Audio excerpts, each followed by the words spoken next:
Agriculture infrastructure development corporation या नावाखाली केंद्र सरकार पेट्रोलवर 2.5 रुपये प्रति लिटर तर डिझेलवर 4 रुपये प्रति लिटर शेष लावून देशभरातील नागरिकांकडून पेट्रोल डिझेल विक्रीच्या माध्यमातून वसूल करून 74,000 कोटी रुपये जमा करीत आहे आणि शेतकऱ्यांना मदत करण्याचे भासवून प्रधानमंत्री किसान स्वाभिमान योजनेच्या नावाखाली 6,000 रुपये शेतकऱ्यांना देत आहेत।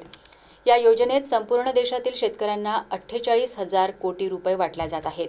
म्हणजे देशातील नागरिकांकडून 74,000 कोटी रुपयांची वसुली करून शेतकऱ्यांना 48,000 कोटी रुपये वाटून 26,000 कोटी रुपयांची कमाई केंद्र सरकार शेतकऱ्यांच्या नावाखाली करीत आहेत। हे शुद्ध फसवणूक शेतकऱ्यांची आणि देशातील नागरिकांची केंद्र सरकार करीत आहे आणि नागरिकांचा खिसा कापण्याचा उद्योग केंद्र सरकार करते आहे। याचा आम्ही निषेध करत असल्याचे मत शरद पवार गटाचे राष्ट्रवादी काँग्रेसचे जिल्हाध्यक्ष राजेंद्र वैद्य यांनी केले। देशातील शेतकरी केंद्र सरकारच्या चुकीच्या निर्णयामुळे जो अडचणीत सापडत चाललेला आहे आणि त्यामुळे शेतकऱ्यांमध्ये प्रचंड असंतोष होत आहे। एकीकडे शेतकऱ्यांचं कंबरड मोडणारे निर्णय केंद्र सरकार घेत आहे आणि दुसरीकडे असं भासवत आहे की वर्षाला पंतप्रधान स्वाभिमान योजनेच्या अंतर्गत शेतकऱ्यांच्या खात्यावर 6,000 रुपये जे टाकत आहे ते उपकार करत आहोत, आम्ही शेतकऱ्यांना मदत करत आहे, परंतु हे सपशेल चुकीचं आहे। ॲग्रिकल्चर केंद्र सरकारने एक कॉर्पोरेशन बनवलेलं आहे, ॲग्रिकल्चर इन्फ्रास्ट्रक्चर डेव्हलपमेंट कॉर्पोरेशन।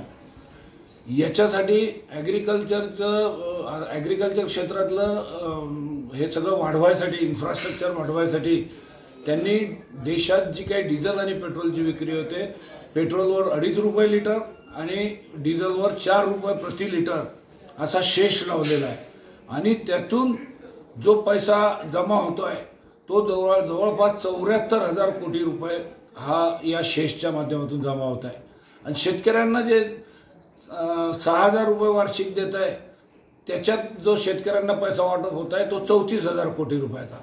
म्हणजे एकंदरीत ह्या सगळ्या याच्यामध्ये जवळपास 71,000 कोटी 21,000 कोटीचा मलिदा केंद्र सरकार लाटत आहे शेतकऱ्यांच्या आम जनतेच्या खिशातून। आता शेतकरी शेतासाठी जे काही कृषी पंप वापरत आहे त्याच्यात जे डिझेल वापरत आहे ते हे शेषवालं डिझेल वापरत आहे। शेतमाल तयार झाला तर तिथून शेतातून विक्रीसाठी जेव्हा तो बाजारात नेतो त्याच्यात जे काही ट्रॅक्टर किंवा ट्रकचा वापर होतो त्याच्यातही हे शेष लागलेलं डिझेल भरत आहे। म्हणजे शेष लागलेलं डिझेल भरून तेच पैसे त्यांना परत दिल्या जात आहे। अशी फसवणुकीचं काम आणि बोर देऊन आवळा काढण्याचं काम केंद्र सरकार करत आहे। त्याच्यामुळे शेतकऱ्यांना ही गोष्ट लक्षात घेतली पाहिजे की 6,000 रुपये जे शेतकऱ्यांना देत आहे ते काही केंद्र सरकार उपकार करत नाही, देशातल्या जनतेच्या खिशातून हा पैसा काढून तुम्हाला दिला जात आहे। त्याचा आम्ही जाहीर निषेध करतो।